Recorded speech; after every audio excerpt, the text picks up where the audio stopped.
రాష్ట్ర రైతుల నుండి కొనుగోలు చేసే సన్న ధాన్యానికి ప్రతి క్వింటాలకు 500 రూపాయల చొప్పున అదనపు ప్రోత్సాహాన్ని చెల్లిస్తున్నాం. దీనివల్ల రాష్ట్రంలో సన్న రకాల వరి సాగు గణనీయంగా పెరిగింది. గత ఖరీఫ్తో పోల్చినప్పుడు సన్న వడ్ల సాగు 25 లక్షల ఎకరాల నుండి 40 లక్షల ఎకరాలకు పెరిగింది. మా ప్రభుత్వం ఇస్తున్న బోనస్ మరియు ప్రతి చివర వడ్ల గింజ కూడా కొంటామని మేము చేసిన వాగ్దానమే దీనికి ప్రత్యక్ష కారణం. ఫలితంగా రైతులకు చక్కని గిట్టుబాటు ధర లభిస్తున్నది.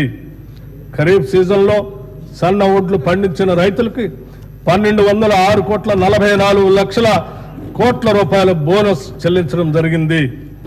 రైతుల సౌకర్యార్థం 2024-25 ఖరీఫ్ సీజన్లో 8,332 ధాన్యం కొనుగోలు కేంద్రాలను ఏర్పాటు చేసి వారికి ఎటువంటి ఇబ్బందులు లేకుండా చేశాం. అకాల వర్షాల వల్ల ధాన్యం పాడవకుండా పండిన ధాన్యాన్ని రైతులు కొనుగోలు కేంద్రాలకు తీసుకువచ్చే సమయంలో ఎటువంటి నష్టం జరగకుండా గంటకు వాతావరణ సూచనలు అటు రైతులకు ఇటు కొనుగోలు కేంద్రాలకు తెలియజేస్తున్నాం. అధునాతన డ్రైయర్లు, ధాన్యం క్లీనర్లు, తగినన్ని టార్పాలిన్లను రైతులకు అందుబాటులో ఉంచడం జరిగింది. వ్యవసాయ మార్కెట్ యార్డుల్లో వసతుల అభివృద్ధికి 181.98 కోట్ల రూపాయల వ్యయంతో వివిధ అభివృద్ధి పనులను చేపట్టాం. 2024-25 ఖరీఫ్ సీజన్లో 10,35,484 మంది రైతుల నుండి ధాన్యం కొనుగోలు చేసి 12,511 కోట్ల 76 లక్షల రూపాయలు వారి ఖాతాల్లో జమ చేయటమైంది. కేంద్ర ప్రాయోజిత పథకాల ద్వారా రాష్ట్ర రైతుల ప్రయాణం కోసం అన్ని చర్యలు తీసుకుంటున్నాం. రాష్ట్రంలో ఆయిల్ పామ్ సాగును విస్తృతంగా చేపట్టాలన్న ప్రభుత్వ లక్ష్యంతో ప్రోత్సాహక సబ్సిడీని అందిస్తున్నాం. ఆయిల్ పామ్ దిగుమతులపై కస్టమ్స్ సుంకం లేని కారణంగా మన రైతులకు సరైన ధర లభించనందున కేంద్ర ప్రభుత్వంతో సంప్రదింపులు జరిపి ఆయిల్ పామ్ దిగుమతులపై కస్టమ్స్ సుంకం విధించేలాగా కృషి చేశాం.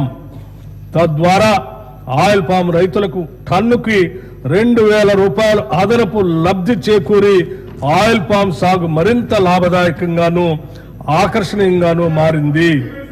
ఉద్యానవన సాగులో బిందు సేద్యం కొరకు సౌర విద్యుత్తును ఉపయోగించే రైతులకు ప్రాధాన్యతనిచ్చి వారికి ప్రోత్సాహక సబ్సిడీని అందిస్తాం. వ్యవసాయ శాఖకు ఈ బడ్జెట్లో 24,439 కోట్ల రూపాయల్ని ప్రతిపాదిస్తున్నాం. పశువులు వ్యాధుల బారిన పడకుండా నిరోధించే టీకాలను ఉత్పత్తి చేసే తెలంగాణ పశు వైద్య టీకా ఉత్పత్తి కేంద్రం హైదరాబాద్ శాంతినగర్లో ఉంది.